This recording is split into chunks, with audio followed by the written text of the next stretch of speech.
Hello, welcome to physio channel. Friends, આજની આ વિડીયોમાં હું ખાસ કરીને તમને ઘૂંટણના સાંધાની શરૂઆત ક્યારથી થઈ જાય અને તેના માટે શું કાળજી લેવી જોઈએ અને શું કરવું જોઈએ તેના વિશે સમજાવીશ.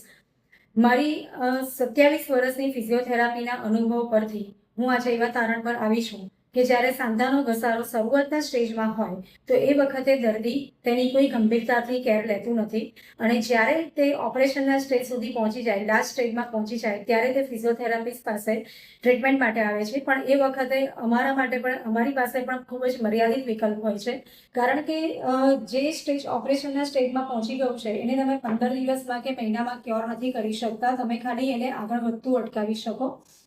ઓપરેશનના સ્ટેજમાંથી બચવા માટે બહુ બધો તમે એક્સરસાઇઝ કરી શકો, પણ તો પણ ઓપરેશનના સ્ટેજ સુધી તો પહોંચી જ જવું પડે છે, કારણ કે દર્દીએ તેને ગંભીરતાથી લીધું નથી હોતું.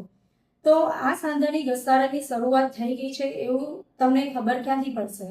તો એના ખાસ લક્ષણો હું આજે તમને જણાવીશ કે જ્યારે પણ તમે સવારે પથારીમાંથી ઉઠો અને એ વખતે મોર્નિંગ સ્ટીફનેસ જણાય, એટલે કે સાંધો જકડાયેલો લાગે, તો સમજવું કે આ તમારા સાંધાના ઘસારાની શરૂઆતનું સ્ટેજ છે. થોડું લાંબુ અંદર ચાલવામાં આવે અને તમને દુખાવો થાય, દાદરા ચઢ-ઉતરમાં દુખાવો થાય, પલાઠી વાળીને લાંબા સમય સુધી બેઠા પછી ઊભા થાવ અને તમને દુખાવો થાય કે સાંધો જકડાયેલો લાગે, તો આ પણ સાંધાના ઘસારાની શરૂઆતનું સ્ટેજ છે. જ્યારે પણ અંદર કટ કટ કટ અવાજ આવે તો એનો મતલબ કે ગાદી અંદરથી ઘસાઈ ગઈ છે અને એટલા માટે અંદર સ્પેસ ઓછી થવાથી અને ગાદીના ઘસારાથી તમને અંદર કટકટ એવો અવાજ આવે છે. તો એ પણ તમારું ઘસારાનું સ્ટેજ કહી શકાય, અર્લી સ્ટેજ કહી શકાય. અને જ્યારે સાંધાની ફ્લેક્સિબિલિટી ઓછી થઈ જાય અને સાંધાની આજુબાજુના સ્નાયુઓ ઉપર જ્યારે સોજો આવી જાય અને લપકારા મારતો દુખાવો થાય, એ દુખાવો લાંબા સમય સુધી પણ મટે નહીં, તો સમજવું કે આ પણ સાંધાના ઘસારાની શરૂઆતનો સ્ટેજ છે. તો તેના માટે તમે શું કરી શકો?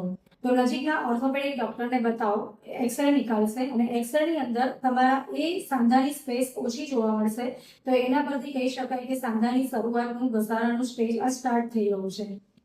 ત્યારબાદ જો તમને નાના નાના સાંધાઓમાં દુખાવો થતો હોય, એ સિવાયના બીજા કોઈ સાંધામાં દુખતું હોય, તો આરએ ટેસ્ટ કરાવો, યુરિક એસિડ ટેસ્ટ કરાવો અને તે પ્રમાણે તેની ટ્રીટમેન્ટ ચાલુ કરી દો.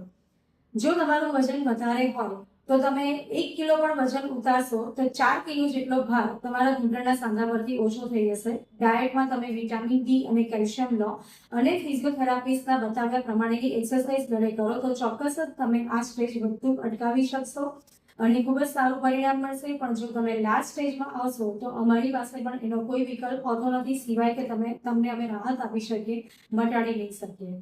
તો ખૂબ જ ગંભીરતાથી આ કેસ લેવો અને નજીકના ઓર્થોપેડિક ડોક્ટરને બતાવી અને ફિઝિયોથેરાપિસ્ટની સલાહ પ્રમાણે ફિઝિયોથેરાપી સેન્ટર પર જાઓ, કસરત કરાવો અને આ કેસને આગળ વધતો અટકાવો.